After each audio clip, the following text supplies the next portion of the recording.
The diet detective. Meet the Miami nutrition guru with an eye-catching trick for gauging just how much that cookie's going to cost you. And will that granola bar really help you shed pounds? From the global resources of ABC News, with Terry Moran in Washington, Martin Bashir and Cynthia McFadden in New York City, this is Nightline, February 28, 2007. Just ahead on Nightline, calories count, we call it. Why this nutrition guru says healthy foods like granola might actually hurt your waistline.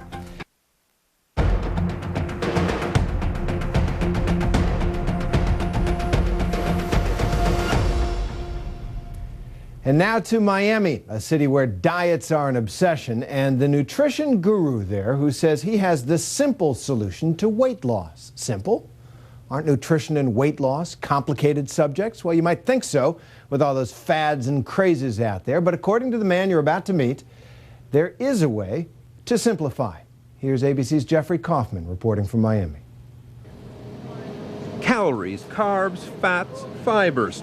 Between manufacturers' claims, supersized portions, and those labels crammed with numbers on the side of food packages, it is not always easy knowing how to eat well. This is not a diet at all. The whole idea is that most people don't know the value of a calorie. Meet the man who calls himself the diet detective, as in healthy diet. Charles Platkin is a syndicated food columnist and public health specialist. Well, granola is really high in calories, and people, assume that it's, healthy for you because it's granola. And Platkin is also a man with a mission. He wants to help consumers confounded by those food labels. His solution? Labels that speak directly to consumers where it counts. The whole idea is to understand the value of a calorie. People don't understand the value of it. They may know what it means, they may have heard it, but they don't have it as a reference point. As Platkin sees it, every calorie is a trade-off, adding either more weight or more exercise. He took us shopping to show us how he'd take those confusing food labels and convert calories into plain English. He calls it exercise equivalence. So, for example, a banana, which we all think of as healthy. It's 121 calories. It takes 31 minutes to walk it off, 13 minutes to run it off, 17 minutes to bike it off. This is, roughly about 300 calories and 38 minutes of lap swimming. But what about the bacon in your hand? Tell me, what bacon, each one of these slices is 40 calories, okay? And, that's about 10 minutes of walking for every single slice after you exhaust your daily caloric budget.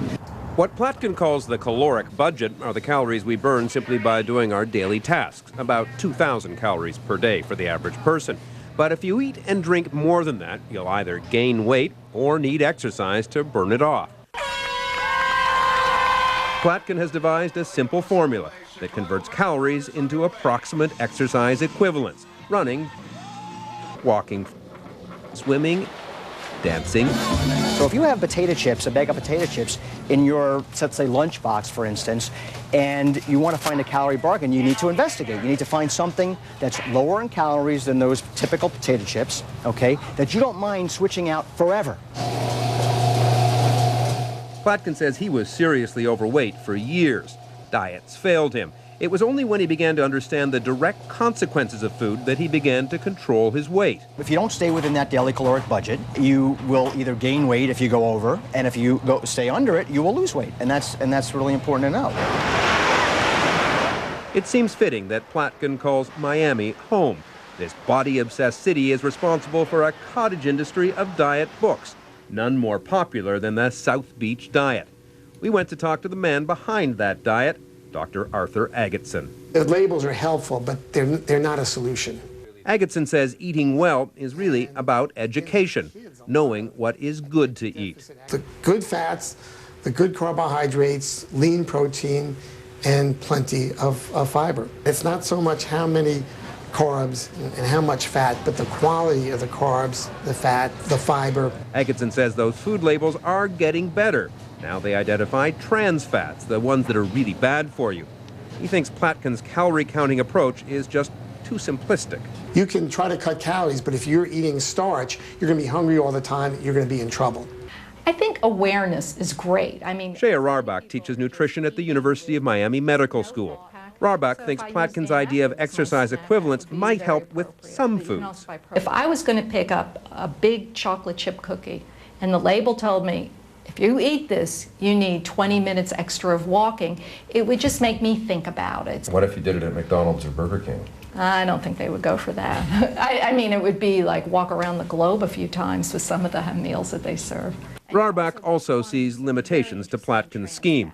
As we sat around Rarbach's dining table, she showed us what she thinks is the real problem for overeaters: portions. Some people would pick up a bag of chips and think, oh, a portion.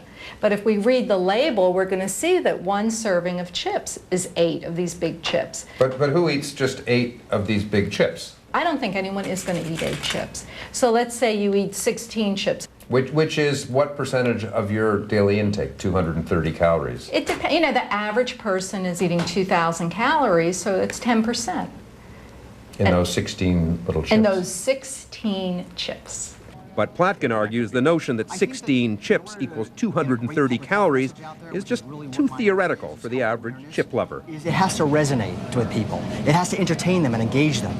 And when you know that it takes 26 minutes of dancing to burn off a handful of chips, you think about it. It's something you talk about over the water cooler. It's something that you become passionate about, you joke about with your neighbor. Well, that created health awareness. That created people to think before they eat. And that's the message. It's one element in a public health campaign. How much walking was there for 3 ounces of cheddar cheese? 3 ounces, 90 minutes.